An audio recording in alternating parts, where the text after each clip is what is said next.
cerca del mar de Galilea. Ese lugar era muy frecuentado por Jesús. Se considera que habían aproximadamente unos 5,000 habitantes en aquella región, en aquel puerto. Era un lugar estratégico. Capernaum no era cualquier sitio. Se puede considerar que era la casa o el hogar de Jesús al inicio de su ministerio. Y entonces cuando la gente escuchaba que Jesús llegaba a ese lugar, la gente llegaba a verlo a la casa, que bien pudo haber sido la casa de Pedro. Algunos historiadores dicen que pudo haber sido la casa de Pedro en la que estaba él reunido con aquella gente que cuando se enteraba que Jesús estaba ahí, corrían y agolpaban y llenaban ese lugar, porque sabían que Jesús traía algo alentador: esperanza, vida, salud, felicidad, paz, tranquilidad para aquellos que pudieran escuchar su palabra. Yo no sé si estés pasando por momentos difíciles en la vida. Yo no sé si has buscado la manera de resolver tu situación, pero hasta hoy en día no has podido lograrlo. Quiero decirte que Jesús está en este lugar, que Jesús tiene el poder para cambiar la vida, para cambiar la situación, para cambiar la condición, que Jesús tiene el poder para obrar el milagro que tanta falta hace en tu vida.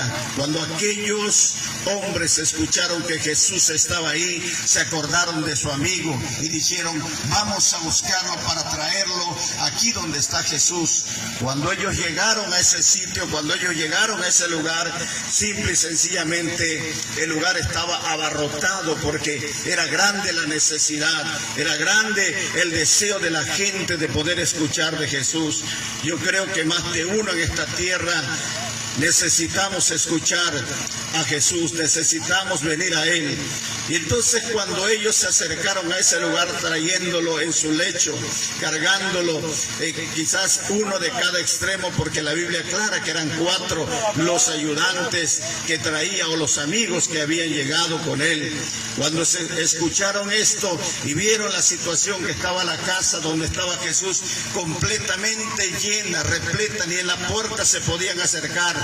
En aquella época las casas tenían una escalera por la parte de afuera para subir al techo, y entonces ellos idearon la manera de acercarse, aún arriesgando que algunos quizás no vieran con buenos ojos lo que ellos hacían, pero valía la pena intentarlo, porque el que estaba adentro de la casa es Jesús, el Hijo de Dios, el que tiene el poder para obrar el milagro en tu vida. Él es el que estaba ahí. Entonces valía la pena subir ese techo, valía la pena llevar al amigo hasta ese lugar, valía la pena poder hacer el esfuerzo para que tuviera un encuentro, una cercanía con Jesús. Ellos subieron, y como no había manera de poder bajarlo, los techos de aquel entonces algunos eran de paja, con un poco de barro para que se pudiera mantener. Ellos quitaron esa parte, y entonces entraron ellos a ese lugar, quitaron el techo y empezaron a bajar a su compañero, a su amigo, el que estaba cuadrapléjico, el que no tenía esperanzas. Pero amigo, amiga, cuando tú estás frente a Jesús, hay esperanzas de una vida nueva, hay esperanza de una victoria, hay esperanza de salud, hay esperanza del milagro, hay esperanza que las cosas cambien. Y cuando este paralítico está frente a Jesús, que sus amigos lo habían llevado hasta ese sitio, Jesús mirando, la Biblia dice, mirando la fe de ellos, podríamos decir el amor, podríamos decir la compasión, podríamos decir el aprecio, podríamos decir la amistad, pero Jesús lo describe en una palabra: viendo la fe de ellos, que ahí estaba la solución para su problema, que ahí estaba la solución para su situación. Amigo, te hemos traído hasta este lugar la solución a tu problema, la solución a tu necesidad. Quiera Dios que puedas escuchar esta palabra y abrir tu corazón para que las cosas cambien.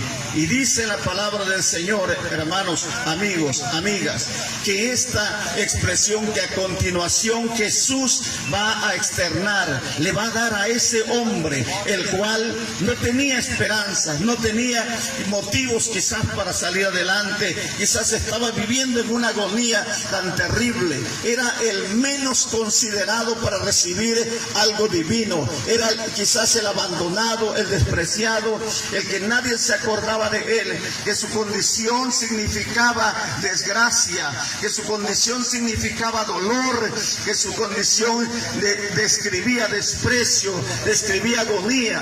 Sin embargo, ahora está frente a Jesús, quien está en Capernaum y está en casa. Y cuando él está frente a Jesús, Jesús le dice las palabras más hermosas que afectan la eternidad del hombre. Le dice este calificativo que Marcos lo describe por primera vez en su evangelio, cuando dice Jesús: hijo, le dice aquel hombre. La palabra hijo significa mi descendencia. Jesús estaba mirando en medio de esa necesidad de ese hombre que tanta carencia tenía, que tanto dolor tenía, que tanta angustia, que la desgracia lo había abrazado. Jesús estaba mirándolo como alguien especial y le expresa las palabras